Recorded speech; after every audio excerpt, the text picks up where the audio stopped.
Hello everyone, Rahul Mishra नाम है हमारा और आज का ये जो वीडियो रहेगा हम लोग यहाँ पर 6 से लेकर 11 दिसंबर तक की banking and financial awareness discuss करेंगे। पहला क्वेश्चन हमारे स्क्रीन पे है, देखो इसमें क्या बोला गया है। Life insurance corporation of India LIC has recently notified LIC share holders directors regulation 2023 to allow the induction of share holders director on LIC's board. Which of the following points is are correct related to this. ठीक है, भारतीय जीवन बीमा निगम ने यानी कि LIC ने हाल ही में LIC के बोर्ड में शेयर धारकों के निदेशकों को शामिल करने की अनुमति देने के लिए LIC विनियम 2023 को अधिसूचित किया है। इससे संबंधित निम्नलिखित में से कौन सा बिंदु सही है या कौन सा बिंदु सही नहीं है, ये इसमें पूछा गया है। ठीक है, ऑप्शंस आप लोगों के सामने दिए गए हैं और पहले इसका आंसर जानते हैं, फिर क्वेश्चन को थोड़ा सा एक्सटेंड करेंगे। इसका जो आंसर होगा option number D, all correct. Option number D, all correct. इसका मतलब कि जितने भी पॉइंट्स ये दिए गए हैं ये सभी के सभी पॉइंट्स सही हैं। कौन कौन से पॉइंट? पॉइंट 1, पॉइंट 2, पॉइंट 3 और पॉइंट 4, जितने भी पॉइंट दिए गए हैं सारे के सारे पॉइंट करेक्ट हैं, सही हैं। ठीक है ना। LIC ने क्या किया, अभी हाल ही में LIC बोर्ड में शेयर होल्डर्स के डायरेक्टर्स को शामिल करने की अनुमति दे दी है। मतलब कि जो LIC के शेयर होल्डर्स होंगे उनके भी डायरेक्टर्स को इसमें शामिल किया जा सकेगा, उसकी अनुमति दे दी है। और इसके लिए LIC share holders director regulation 2023 को LIC द्वारा इंट्रोड्यूस किया गया है। ठीक है ना, ये जो कुछ में बोला गया है ना कि LIC share holders director regulation 2023 एक रेगुलेशन है, उसको LIC के द्वारा भी लाया गया है। तो इससे संबंधित क्या क्या पॉइंट सही हैं ये मैं एक एक करके यहाँ पे चीज़ों को डिस्कस करता हूँ। सारे के सारे पॉइंट सही हैं, पॉइंट 1, पॉइंट 2, पॉइंट 3, पॉइंट 4। ठीक है, क्या बोला गया है कि पॉइंट में हम लोग डिस्कस करते हैं। पहले पॉइंट की बात करें तो बोला गया है इसमें कि LIC बोर्ड शेयरधारकों के निदेशकों की नियुक्ति जो है वो 4 साल के कार्यकाल के लिए रहेगी।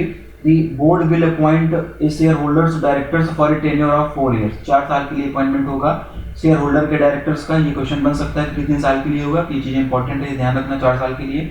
अगला पॉइंट जो बोलता है कि अगले 4 सालों के लिए ये डायरेक्टर फिर से री इलेक्शन या फिर रीअपॉइंट किया जा सकता है, एलिजिबल होंगे उसके लिए। ठीक है ना। इसमें क्या बोला गया, the director will be eligible for री election and reappointment for another 4 year. मतलब कि इस 4 साल के का कार्यकाल खत्म करने के बाद में जो डायरेक्टर होगा वो फिर से री इलेक्शन के लिए एलिजिबल होगा या तो फिर से रीअपॉइंटमेंट के लिए एलिजिबल होगा। मतलब उसे अगले 4 सालों के लिए फिर से बनाया जा सकता है। ठीक है ना। तीसरे पॉइंट पे बढ़े तो उसमें क्या बोला गया है, उसमें क्या कहा गया है कि उसमें बेसिकली कुछ चीजें क्लैरिफाई की गई हैं। LIC ने ये क्लियर किया है कि शेयर धारकों के डायरेक्टर के रूप में अपॉइंटमेंट के बाद एक ही समय में 2 से अधिक कंपनियों में सेम पोजीशन समान पद नहीं रख सकता है। क्या बोला गया देखो आप लोग, after the appointment the share holders director can not hold a similar position in more than 2 companies at the same time, clarifying the corporation in its notification. मतलब कि LIC ने अपने नोटिफिकेशन में ये क्लियर किया हुआ है कि शेयर धारकों के डायरेक्टर के रूप में अपॉइंटमेंट हो जाने के बाद एक ही समय में 2 से अधिक कंपनियों में सेम पोजीशन यानी कि समान पद, सिमिलर पोजीशन वो नहीं रख सकता है। चौथे पॉइंट की तरफ आए तो LIC ने ये बोला है कि कम से कम 100 शेयर धारकों या फिर शेयर धारकों की कुल संख्या का 10वां हिस्सा जो भी कम होगा उनके नोटिस पर ऐसे शेयर धारकों की एक आम बैठक के माध्यम से शेयर होल्डर्स के निदेशक का चुनाव किया जाएगा। क्या बोल रहा है, LIC would upon notice of not less than 1000 shareholders or 1/10 of the total number of shareholders, whichever is lower, elect a shareholders director through a general meeting of such direct shareholders। ठीक है, क्या कहा गया हिंदी में समझ लो। LIC मतलब कम से कम 100 share धारक, ठीक है, not less than 100,000 share holders लिखा गया है ना इसमें। मतलब कि कम से कम 100 शेयर धारकों या फिर शेयर धारकों की कुल संख्या का 10वां हिस्सा 1/10, कुल शेयर धारकों की संख्या का 10वां हिस्सा जो भी कम होगा उनके नोटिस पर ऐसे जो भी होंगे उनके नोटिस पर शेयर धारकों की एक आम बैठक होगी, उसके माध्यम से शेयर धारकों के डायरेक्टर का चुनाव किया जाएगा। ठीक है। और LIC में अभी हम लोग बात करें तो वर्तमान में 5 एग्जीक्यूटिव डायरेक्टर हैं। LIC में भी वर्तमान में 5 एग्जीक्यूटिव डायरेक्टर हैं। एक चेयरमैन है सिद्धार्थ मोहंती जी, ठीक है ना, एक चेयरमैन है। 9 इंडिपेंडेंट डायरेक्टर हैं और एक गवर्नमेंट ऑफ इंडिया का नॉमिनी डायरेक्टर है। ठीक है, तो ये LIC का ये स्ट्रक्चर है इस समय वर्तमान में भी। ये जो भी पॉइंट्स दिए गए एग्जाम पॉइंट ऑफ व्यू से चीजें जरूरी हैं, इसको ध्यान से सुनते रहना, समझते रहना, याद कर लेना। ये 4 ईयर वाला टेन्योर पूछा जा सकता है कितने साल के लिए, क्या ये 4 साल के लिए दोबारा अपॉइंटमेंट इनका किया जा सकता है, इलेक्शन किया जा सकता है कि नहीं, ये भी पूछा जा सकता है। 100 शेयर धारक कम से कम या फिर 1/10 of total number of share holders, ये चीजें भी पूछी जा सकती है। दोनों में से जो कम रहेगा वो चीज। तो ये चीजें आप लोग याद करना, ये चीजें आप लोग ध्यान रखना, यहाँ से क्वेश्चन फ्रेम होने के चांसेस पूरे के पूरे बनते हैं। Who has recently been appointed as the chairman of Max Life Insurance with effect from 5th of December 2023, यानी कि हाल ही में 5 दिसंबर 2023 से मैक्स लाइफ इंश्योरेंस के अध्यक्ष के रूप में किसे नियुक्त किया गया है, ये इस क्वेश्चन का हिंदी में मतलब है। और इसका जो आंसर हो जाएगा Rajiv Anand, option number C. Option number C Rajiv Anand is the right answer. ठीक है ना, राजीव आनंद, ये जो हो जाएगा ऑप्शन नंबर सी, ये इसका सही उत्तर हो जाएगा। और इन्होंने जो है अनलजीत सिंह जी को सक्सीड किया हुआ है, उनको रिप्लेस करके राजीव आनंद जी को मैक्स लाइफ इंश्योरेंस का डायरेक्टर बनाया गया है, मैक्स लाइफ इंश्योरेंस का चेयरमैन बनाया गया है। ठीक है ना, और 5 दिसंबर 2023 से इनका कार्यकाल प्रभावी हो गया है। मैक्स लाइफ इंश्योरेंस की अगर हम लोग बात करेंगे तो इसका जो हेडक्वार्टर है वो गुरुग्राम हरियाणा में इसका हेडक्वार्टर है। ठीक है ना, मैक्स लाइफ इंश्योरेंस के बारे में अगर और हम थोड़ा सा जानने की कोशिश करें तो बेसिकली ये जॉइंट वेंचर है। ठीक है ना, ये मैक्स लाइफ इंश्योरेंस ये जो है ये जॉइंट वेंचर है। किसका जॉइंट वेंचर है, कितनी शेयर होल्डिंग्स हैं उसकी, तो ये जो जॉइंट वेंचर है ये मैक्स फाइनेंशियल सर्विसेज लिमिटेड। ठीक है ना, मैक्स फाइनेंशियल सर्विसेज लिमिटेड पहला, और दूसरी जो कंपनी है एक्सिस बैंक। ठीक है ना, दूसरी जो है वो एक्सिस बैंक। इन दोनों का ये जॉइंट वेंचर है। और इन दोनों की कितनी शेयर होल्डिंग्स है, तो 70% शेयर होल्डिंग इसकी, 30% शेयर होल्डिंग इसकी, यानी कि 70:30 के रेशियो में ये जॉइंट वेंचर है। ठीक है ना, मैक्स लाइफ इंश्योरेंस जो है ये max life insurance max financial services limited और एक्सिस बैंक का जॉइंट वेंचर है, जिसमें से कि एक्सिस बैंक की हिस्सेदारी 30% की और मैक्स फाइनेंशियल की हिस्सेदारी 70% की है। Option number C Rajiv Anand the right answer. By which name Bank of Baroda has recently launched a account for savings and current accounts, which groups all the bank account belonging to member of a single family under one family।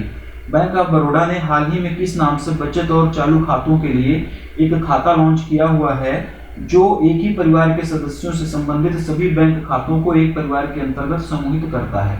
Options आप लोगों के सामने दिया गया है। इसका जो answer हो जाएगा BOB Parivar account, option number B is the right answer. ठीक है ना, option number B BOB Parivar is the right answer, इसका सही उत्तर हो जाएगा। ठीक है, BOB के संग त्योहार की उमंग, ये बैंक ऑफ बड़ौदा का एक फेस्टिव कैंपेन है और इसी के under my family my bank segment launch किया गया था और इसी सेगमेंट के अंतर्गत ये BOB परिवार अकाउंट सेविंग और करंट दोनों के लिए, दोनों अकाउंट होल्डर्स के लिए ओपन किया गया। ठीक है ना, ध्यान रखना, सेविंग और करंट अकाउंट होल्डर्स दोनों के लिए ये लॉन्च किया गया है। BOB परिवार अकाउंट का ये नाम याद रखना। ठीक है, कैंपेन क्या है, किस कैंपेन के तहत में इसे लॉन्च किया गया है, कौन से सेगमेंट के अंतर्गत, वो चीजें भी आपको मैंने बताई, वो भी आप लोग ध्यान रखना। सेविंग अकाउंट सेगमेंट के लिए फैमिली में कम से कम 2 और ज्यादा से ज्यादा 6 मेंबर होने चाहिए। बात हो रही है सेविंग की। ठीक ना, 2 से 6। मिनिमम की अगर हम लोग बात करेंगे तो मिनिमम जो है वो 6 मेंबर होना चाहिए, 2 मेंबर्स होना चाहिए, और मैक्सिमम जो है वो 6 मेंबर होना चाहिए। बात हो रही है सेविंग अकाउंट होल्डर्स की। करंट अकाउंट में तो फिर ये सब होता नहीं है। करंट अकाउंट में पार्टनरशिप अकाउंट होते हैं या फिर प्रोप्राइटरशिप अकाउंट होते हैं या फिर लिमिटेड लायबिलिटी पार्टनरशिप LLP होता है। तो करंट अफेयर्स के लिए ये, करंट अकाउंट के लिए ये बैरियर नहीं है। ठीक है ना, BOB परिवार सेविंग और करंट अकाउंट को 3 डिफरेंट कैटेगरीज में क्लासिफाई भी किया गया है। ठीक है ना, ये जो BOB परिवार अकाउंट है इसको 3 डिफरेंट कैटेगरीज में क्लासिफाई भी किया गया है। पहली कैटेगरी ये, दूसरी कैटेगरी ये, तीसरी कैटेगरी ये, 3 डिफरेंट कैटेगरीज में इसको क्लासिफाई किया गया है। पहली जो कैटेगरी है वो है डायमंड। ठीक ना, पहली कैटेगरी है डायमंड, दूसरी कैटेगरी है गोल्ड और तीसरी कैटेगरी है सिल्वर। ठीक है, तीसरी कैटेगरी है सिल्वर। इन खातों में क्वार्टरली बेसिस पर कुछ अमाउंट मेंटेन करना होगा। जैसे कि अगर हम लोग सेविंग अकाउंट्स की बात करें तो डायमंड कैटेगरीज में जो है वो 5 लाख रुपए या इससे अबव, 5 लाख रुपए या फिर इससे अबव मेंटेन करना होगा। गोल्ड की अगर हम लोग बात करेंगे तो 2 लाख रुपए। ठीक है ना, 2 लाख रुपए या फिर इससे अबव। सिल्वर की अगर हम लोग बात करेंगे तो 50,000 रुपीज़, ठीक है ना, या फिर इससे एबव। ये बात किसकी हुई? सेविंग अकाउंट की। करंट की अगर हम लोग बात करें तो करंट में सिल्वर के लिए जो लिमिट है ये 2 लाख रुपए या एबव हो जाएगी, 2 लाख रुपए या फिर इससे अधिक। गोल्ड की अगर हम लोग बात करेंगे तो 5 लाख रुपए या इससे अधिक, ठीक है ना, 5 लाख रुपए इससे अधिक। डायमंड की अगर हम लोग बात करेंगे तो 10 लाख रुपए या फिर इससे अधिक जो है ये हो जाएगी इसके लिए, करंट के लिए, ठीक है ना। ये दोनों चीजें आपको बताई गई। बैंक ऑफ बड़ौदा का भी यहाँ पे जिक्र हुआ है। बैंक ऑफ बड़ौदा का एस्टेब्लिशमेंट ईयर क्या है, जो मुझे नहीं आता है, ये आप लोगों से पूछ रहा हूँ, आप लोग कमेंट करके मुझे बता दीजिएगा। इंडिया इंटरनेशनल बैंक की इसकी टैगलाइन होती है, ये मुझे याद था, मैंने बता दिया। एमडी एंड सीईओ की अगर हम लोग बात करेंगे तो देवदत्त चंद जो है वो इसके एमडी एंड सीईओ हो जाते हैं। हेडक्वार्टर भी मुझे नहीं याद आ रहा है, तो आप लोग मुझे कमेंट करके एक बार याद दिला दीजिएगा, ठीक है। आगे बढ़ते हैं। Tata new along with which bank has recently launched Tata new infinity and plus credit card. Tata new ने हाल ही में किस बैंक के साथ मिलकर Tata new infinity and plus credit card launch किया हुआ है? ये इस क्वेश्चन का हिंदी में मतलब है, और इसका जो आंसर हो जाएगा HDFC bank, option number A is the right answer. One liner ही करेंगे। 2 वेरिएंट में ये क्रेडिट कार्ड लॉन्च किया गया है। पहला है Tata new infinity HDFC bank credit card, दूसरा है प्लस, ठीक है ना, एक इन्फिनिटी है, दूसरा है प्लस, ठीक है। ये 2 वेरिएंट में ये क्रेडिट कार्ड लॉन्च किया गया है। ऑप्शन में जितने भी बैंकें दी गई हैं, इनका हेडक्वार्टर, इनकी टैगलाइन, इनका MD एंड CEO, ठीक है ना, इनका इस्टेब्लिशमेंट ईयर, ये सब चीज़ आपको पता होगी, ऐसे मैं उम्मीद कर रहा हूँ। इसी उम्मीद के साथ में मैं अगले क्वेश्चन पे बढ़ रहा हूँ। Asian development bank has recently offered loans for various projects in India. Which of the following points are correct related to this? ठीक है, एशियाई विकास बैंक ने हाल ही में भारत में विभिन्न परियोजनाओं के लिए ऋण पेशकश की है। इससे संबंधित निम्नलिखित में से कौन सा बिंदु सही है, ये इसमें पूछा गया है, ठीक है। और ऑप्शन आप लोगों के सामने दिए गए हैं। पहले इसका आंसर जान लेते हैं, फिर उसके बाद में थोड़ा सा चीज़ों को एक्सपांड कर लेंगे। तो इसका जो आंसर हो जाएगा option number C, both 1 and 2 correct, यानी कि पॉइंट नंबर 1 में जो बोला गया वो भी सही है, पॉइंट नंबर 2 में जो बोला गया वो भी सही है। पॉइंट नंबर 1 क्या बोल रहा है? Asian development bank has approved a 98 million USD, approximately 816 crore rupees loan to promote plant health management in India's horticulture. This initiative aims to improve the crop yield quality and resilience to impact of climate change, ठीक है। यानी कि Asian development bank ने 98 million USD का loan India के horticulture के plant health management को improve करने के लिए दिया है। तो ये अमाउंट याद रखना, 98 मिलियन का लोन किसके लिए दिया गया है, ठीक है ना, प्लांट हेल्थ मैनेजमेंट को प्रमोट करने के लिए, इम्प्रूव करने के लिए, ठीक है। और ये जो प्रोजेक्ट है भारत सरकार के आत्मनिर्भर क्लीन प्लांट प्रोग्राम, ठीक है ना, क्लीन प्लांट प्रोग्राम के को सपोर्ट भी करता है। दूसरा पॉइंट क्या कह रहा है? Asian development bank has approves additional funding of $200 million for Uttarakhand integrated and resilient urban development project, ठीक है। यानी कि Uttarakhand integrated and resilient urban development project के लिए भी एशियन डेवलपमेंट बैंक ने अभी हाल ही में 200 मिलियन USD का लोन दिया, ठीक है। तो ये प्रोजेक्ट का नाम आप लोग याद रखना, Uttarakhand integrated resilient urban development project. किसके द्वारा लोन दिया गया? एशियन डेवलपमेंट बैंक के द्वारा दिया गया। कितना लोन दिया गया? 200 मिलियन USD लोन दिया गया। ये तीनों चीज आप लोग याद रखना। हालांकि इसी सेम प्रोजेक्ट के लिए, किस प्रोजेक्ट के लिए? Uttarakhand integrated and resilient urban development project के लिए 2021 में भी एशियन डेवलपमेंट बैंक ने 125 मिलियन USD का लोन दे रखा है पहले से, ठीक है। और इस प्रोजेक्ट के तहत में उत्तराखंड के हल्द्वानी और टनकपुर के बीच में 817 किलोमीटर का वाटर सप्लाई नेटवर्क डेवलप किया जाएगा। साथ ही साथ में 45,000 वाटर मीटर भी लगाए जाएंगे।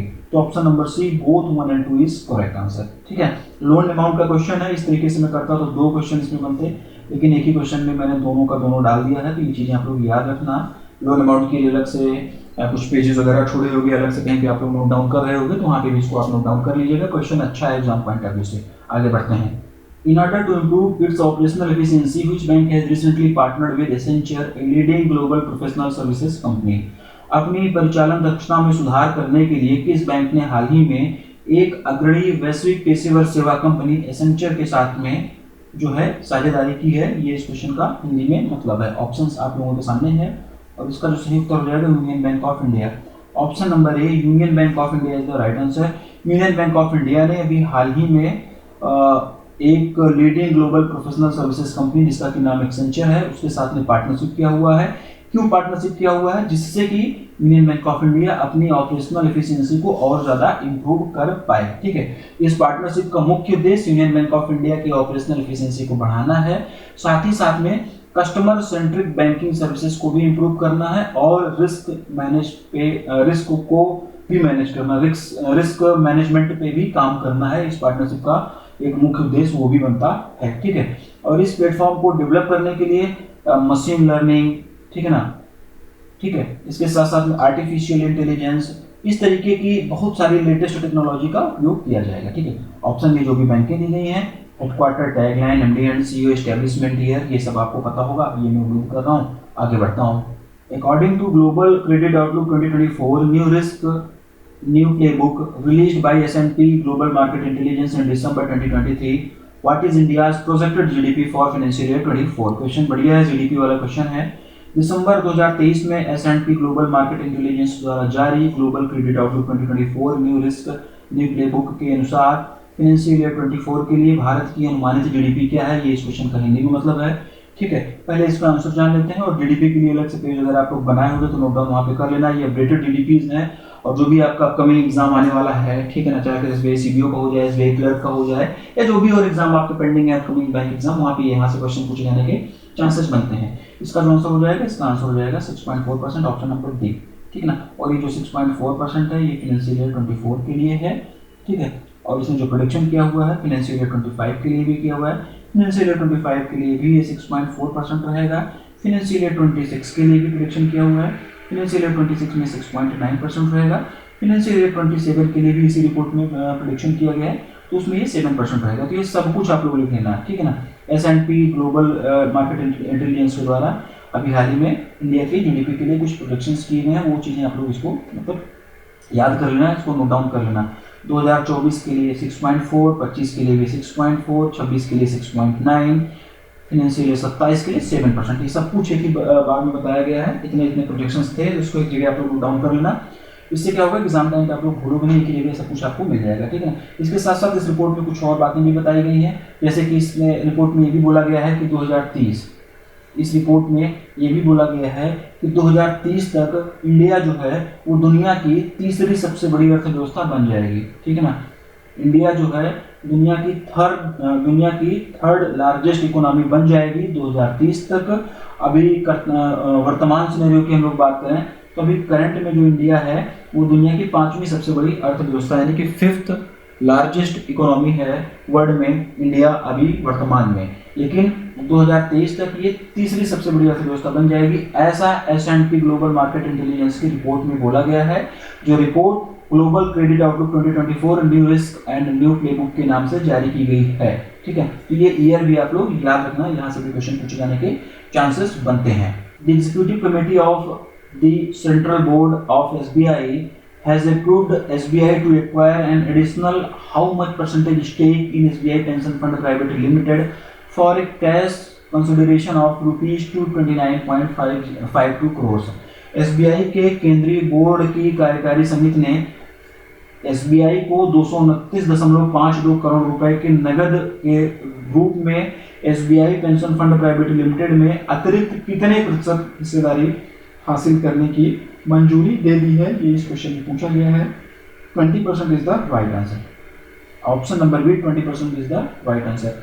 SBI के सेंट्रल बोर्ड ऑफ SBI का जो सेंट्रल बोर्ड है, इसने अभी हाल ही में स्टेट बैंक ऑफ इंडिया को SBI PFPL यानी कि SBI pension fund private limited, फिर से सुनो आप लोग, SBI के सेंट्रल बोर्ड द्वारा अभी हाल ही में SBI को SBI PFPL यानी कि SBI pension fund private limited में अपनी हिस्सेदारी को 20% तक और बढ़ाने की अनुमति दे दी है, और इसके लिए SBI को 229.52 करोड़ रुपए जो है इसमें इन्फ्यूज करने और डालने होंगे, इतने में ये हिस्सेदारी खरीदनी होगी, ठीक है। और इस 20% के अधिग्रहण के बाद में इस 20% के शेयर होल्डिंग्स के एक्विजिशन के बाद में स्टेट बैंक ऑफ इंडिया के पास SBI PFPL में जो हिस्सेदारी है वो बढ़कर 80% हो जाएगी। मतलब कि अभी जो हिस्सेदारी है ये 60% की है, प्लस 20% और हो जाएगा, तो 80% इसकी हिस्सेदारी यहाँ पर बढ़ के हो जाएगी। बाकी की जो बची हुई 20% की हिस्सेदारी है वो एसबीआई फंड मैनेजमेंट लिमिटेड के पास में है, ठीक है। और इसके लिए Reserve Bank of India, RBI और PFPRDA pension fund regulatory development authority के द्वारा भी अप्रूवल मिल चुका है। SBI pension fund private limited की अगर लोग बात करें तो इसका हेडक्वार्टर जो है ये मुंबई महाराष्ट्र में इसका हेडक्वार्टर है। इसके सीईओ की अगर हम लोग बात करेंगे तो एंथोनी रोड्रिगस ये इसके सीईओ हो जाएंगे, एमडी एंड सीईओ। और स्टेट बैंक ऑफ इंडिया के हेडक्वार्टर की अगर हम लोग बात करेंगे तो इसका भी हेडक्वार्टर मुंबई महाराष्ट्र में ही होगा। दिनेश कुमार खारा ये इसके चेयरपर्सन हो जाएंगे। कितने डायरेक्टर हैं एसबीआई में ये आप लोग बता देना, डायरेक्टर या एमडी एंड सीईओ कितने हैं ये आप लोग कमेंट कर मुझे बताओगे, क्योंकि चेयरमैन दिनेश कुमार खारा ये मैंने बता दिया है। तो बाकी इसके बाद वाली कौन सी पोस्ट होती है, एमडी एंड सीईओ की होती है कि डायरेक्टर की होती है, और जो भी होती है वो कितने डायरेक्टर हैं, कितने एमडी एंड सीईओ हैं, वो आप लोग कमेंट कर बताओगे, ये मुझे नहीं आती है। टैगलाइन की बात करेंगे तो banker the banker to every Indian, ये इसकी टैगलाइन हो जाएगी। Option number B 20% is the right answer. Next देखते हैं, as per the confederation of Indian industry what is India's projected GDP for financial year 24, यानी कि भारतीय उद्योग परिसंघ के अनुसार वित्त वर्ष 2024 के लिए भारत की अनुमानित जीडीपी क्या है। ये क्वेश्चन भी जीडीपी वाला है, तो एक साथ आप लोग उसको कहीं कहीं पे नोट डाउन कर लेना, क्वेश्चन इंपॉर्टेंट बनेगा, ठीक है। यहाँ से क्वेश्चन पूछे जाने के चांसेस बनते हैं। 6.8% option number C is the right answer. और ये जो बात हो रही है फाइनेंशियल ईयर 24 की हो रही है, फाइनेंशियल ईयर 25 के लिए ये अनुमान 7% का है, ठीक है ना। तो ये किसके द्वारा अनुमान है, CII यानी कि confederation of Indian industry. Next, in order to provide banking services in unbanked gram panchayats, which state government has recently launched AMA Bank scheme? Bank रहित ग्राम पंचायतों में बैंकिंग सेवाएं प्रदान करने के लिए किस राज्य सरकार ने हाल ही में अमा यानी कि AMA बैंक योजना शुरू की है। ये इस क्वेश्चन का हिंदी में मतलब है। ऑप्शंस आप लोगों के सामने है। ऑप्शन नंबर ए उड़ीसा इसका सही उत्तर हो जाएगा। उड़ीसा के चीफ मिनिस्टर नवीन पटनायक जी ने अभी हाल ही में कस्टमर सर्विस पॉइंट जिसको कि हम लोग CSP बोलते हैं, फिर से सुनो आप लोग, उड़ीसा के सीएम नवीन पटनायक ने customer service point plus banking outlets के जरिए 4,373 अनबैंक्ड ग्राम पंचायत में बैंकिंग सर्विसेज प्रोवाइड करने के लिए अमा बैंक स्कीम लॉन्च की हुई है, ठीक है ना। कितनी ग्राम पंचायतों की बात हो रही है, 4,373, ठीक है। अनबैंक्ड मतलब जिन ग्राम पंचायतों में, अनबैंक्ड का मतलब होता है जहां पर बैंकिंग सर्विसेज अवेलेबल नहीं है, ठीक है। तो ये चीज आप लोग याद रखना। नवीन पटनायक भी जो कि उड़ीसा के चीफ मिनिस्टर हैं, उन्होंने customer service point CSP plus banking outlets के जरिए 4,373 अनबैंक्ड ग्राम पंचायत में बैंकिंग सर्विसेज प्रदान करने के लिए अमा बैंक स्कीम लॉन्च किया हुआ है। अमा बैंक स्कीम जो है वो 6 पब्लिक सेक्टर बैंक के साथ कोलैबोरेशन में लॉन्च किया गया है। 6 पब्लिक सेक्टर बैंक्स के साथ कोलैबोरेशन में ये अमा बैंक स्कीम लॉन्च किया गया है। कौन कौन सी 6 पब्लिक सेक्टर की बैंकें हैं, ये क्वेश्चन भी पूछा जा सकता है। तो इसका नाम हम लोग एक बार जानेंगे। पहला होगा SBI, दूसरा होगा यूको, तीसरा होगा PNB, ठीक है ना, चौथा होगा बैंक ऑफ इंडिया, पांचवा होगा यूनियन बैंक, ठीक है ना, पांचवा होगा union bank of India UBI, और छठा होगा बैंक ऑफ बड़ौदा BOB। तो ये 6 पब्लिक सेक्टर बैंक हैं जिनके साथ में मिलकर इस स्कीम को लॉन्च किया गया है, जिनके साथ कोलैबोरेशन में इस स्कीम को लॉन्च किया गया है। 500 करोड़ रुपए, ये भी आप लोग याद कर लेना, ठीक है ना। 500 करोड़ रुपए के बजट के साथ में इस स्कीम को लॉन्च किया गया है, ये चीज भी आप लोग याद रखना। इस स्कीम के लिए बजट कितना अलॉट किया गया है, 500 करोड़ रुपए के साथ बजट के साथ में इस स्कीम को लॉन्च किया गया है। और ये स्कीम जो है फेज वाइज मैनर में लॉन्च की जाएगी, ठीक है ना, यानी कि चरणबद्ध तरीके से इसको लॉन्च किया जाएगा। पहले फेज में टोटल 750 अनबैंक्ड ग्राम पंचायत को कंसिडर किया जाएगा, उनको कवर किया जाएगा। बाकी की जो बचे हुए और बैंकें हैं, टोटल कितनी ग्राम पंचायतें हैं, 4,373। इसमें से 750 ग्राम पंचायतों को पहले फेज में शामिल कर लिया जाएगा। बाकी की जो बचे हुई ग्राम पंचायतें होंगी उनको मार्च 2024 तक इस स्कीम के तहत में मतलब कंसिडर कर ही लिया जाएगा, उनको इसमें शामिल कर ही लिया जाएगा, ठीक है। अमा बैंक स्कीम करती क्या है बेसिकली ये स्मॉल बिजनेसेस को, जो छोटे बिजनेस वाले होते हैं, उनको 15 बैंकिंग सर्विसेज प्रोवाइड करती है और इसके साथ साथ में क्रेडिट फैसिलिटी भी प्रोवाइड करती है, उनको लोन वगैरह भी देती है, उनको क्रेडिट फैसिलिटी भी प्रोवाइड करती है। इसके साथ साथ इसी स्कीम के तहत में जो भी सीनियर सिटीजन्स हैं या फिर जो भी डिफरेंटली एबल्ड पर्सन है या फिर अगर कोई प्रेग्नेंट वुमेन है तो उसको डोर स्टेप सर्विसेज भी प्रोवाइड की जाती है इसी स्कीम के तहत। ये भी आप लोग याद रखना। और ये स्कीम जो है उड़ीसा के 5T इनिशिएटिव के तहत में लॉन्च की गई है। 5T इनिशिएटिव के तहत में लॉन्च की गई। 5T का मतलब क्या हो जाएगा, एक T का मतलब होगा टीम वर्क, दूसरा T हो जाएगा ट्रांसपेरेंसी, तीसरा T हो जाएगा टेक्नोलॉजी, चौथा T हो जाएगा टाइम और पांचवा T हो जाएगा ट्रांसफॉर्मेशन। तो option number A Orissa is the right answer. ठीक है, और इन सभी राज्यों की कैपिटल आप लोग याद कर लेना, सीएम और गवर्नर भी आप लोग याद कर लेना, पीओ क्लर्क वाले अगर हो तो ये भी कई बार पूछ लिया जाता है। तो इस तरीके से भी, इस नजरिए से भी आप लोग सोचते रहा करो क्वेश्चंस को। आगे बढ़ते हैं। According to World Largest Insurers 2023 released by S&P Global Market Intelligence in December 2023, name the fourth largest insurer in the world. दिसंबर 2023 में S&P ग्लोबल मार्केट इंटेलिजेंस द्वारा जारी विश्व के सबसे बड़े जीवन बीमा कर्ता 2023 के अनुसार दुनिया की चौथे सबसे बड़े बीमा कर्ता का नाम बताना है। ये आपके सामने ऑप्शन दिया गया है। ऑप्शन नंबर सी LIC इसका सही उत्तर हो जाएगा। S&P ग्लोबल मार्केट इंटेलिजेंस ने भी हाल ही में the world's largest life insurer 2023 नाम से एक रैंकिंग जारी की हुई थी और इस रैंकिंग में, इस लिस्ट में LIC जो है, इंडिया वाली life insurance corporation of India, LIC जो है वो दुनिया की चौथी लार्जेस्ट इंश्योरर है। ये क्वेश्चन भी पूछा जा सकता है।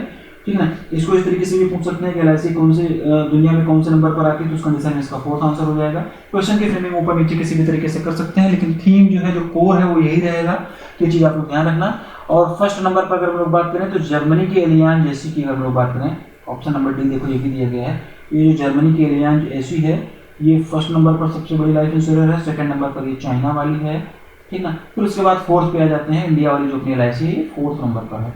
ये चीज भी आप लोग याद रखना। Next, RBI has taken a few steps in December 2023. Which of the following points is are correctly related to these steps? ठीक है, RBI ने हाल ही में दिसंबर 2023 में कुछ कदम उठाए हुए हैं। इन कदमों से संबंधित निम्नलिखित में से कौन से बिंदु सही है, ये इसमें पूछा गया है। और ये 4 पॉइंट्स दिए गए हैं, 1 2 3 4। कौन कौन से पॉइंट्स इसमें सही है, ये इसमें पूछा गया है। ऑप्शंस आप लोगों के सामने दिया गया है। पहले इसका आंसर जान लेते हैं। डी ऑल करेक्ट, मतलब कि जितने भी पॉइंट दिए गए हैं सारे के सारे सही हैं। ठीक है, तो इसमें इस तरीके से क्या होता है कि इसके 4 क्वेश्चन बन जाते हैं। तो 4 क्वेश्चन का बना के एक ही क्वेश्चन में मैं सारा का सारा डाटा आप लोगों को दे दिया हूँ।